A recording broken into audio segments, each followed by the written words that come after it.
healing doesn't feel like healing. Nobody tells you that.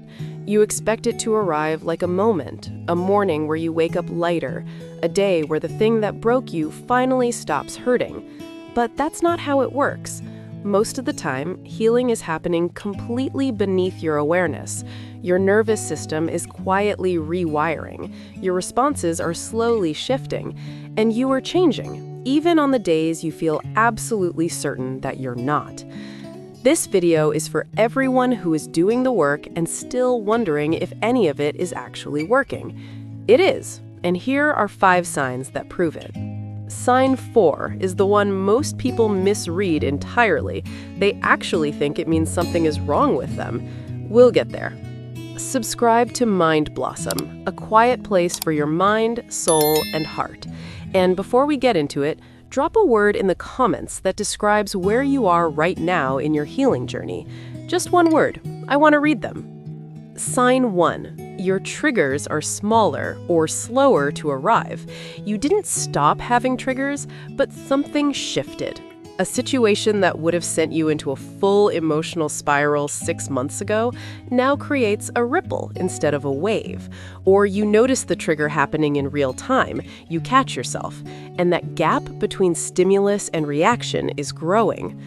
Trauma researcher Dr. Peter Levine, who spent over 4 decades studying how the nervous system stores and releases trauma, found that healing isn't measured by the absence of triggers, it's measured by the shrinking of their grip on you. That pause you're learning to take, that is healing.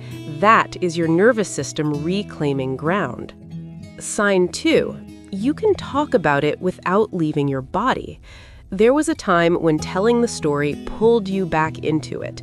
Your chest tightened, your voice changed, you dissociated mid-sentence or felt the emotion hit you like it just happened. If you can now talk about what hurt you, even some of it, with the level of steadiness that wasn't there before, that is not detachment, that is integration. Psychologists call this narrative coherence, the ability to hold your story without being consumed by it. It means your brain is beginning to file the experience as the past instead of the present. That is significant. That is real. Sign 3, you're starting to recognize your own patterns. Healing brings self-awareness, and self-awareness is uncomfortable before it becomes freeing. You start noticing why you pull away when things get close, why you over-explain yourself, why you shrink in certain rooms, why you react so strongly to specific things. This recognition, even when it stings, is evidence that your mind has enough safety now to look inward. Trauma keeps you in survival mode. Healing gives you the capacity to observe yourself. The moment you start seeing your own patterns clearly, you have already started to change them. Sign 4, the one people misread, you're grieving more than you used to. This feels like falling apart. People assume that crying more, feeling more, or finally breaking down over things you pushed through before means they're getting worse. They're not. What's actually happening is that your nervous system is finally safe enough to process what it had to store.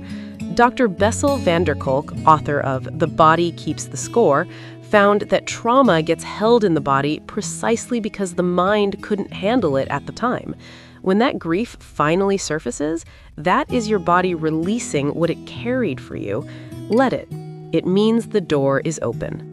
Sign 5, your relationships are slowly changing. Not necessarily the people in them, but what you'll accept inside them. You're noticing when something doesn't feel right, setting a boundary, even a small one, without completely dismantling afterward. Choosing people who are consistent over people who are just exciting. Trauma shapes who we attach to and how, often pulling us toward the familiar, even when the familiar was painful. When your relational patterns start to quietly shift, when you start choosing differently, even in small ways, that is your healing becoming visible in your real life. That is the work showing up outside of you. Healing is not linear, and it is rarely loud, Most of it happens in the quiet, in the pause before you react, in the boundary you finally held, in the story you told without losing yourself inside it. You don't need to feel healed to be healing. The two things can exist at the same time. Trust the process even when you can't see it, especially then. Subscribe to Mind Blossom, a quiet place for your mind, soul, and heart. And tell me in the comments which of these 5 hit closest to where you are right now in your healing journey. Just one word. I want to read them.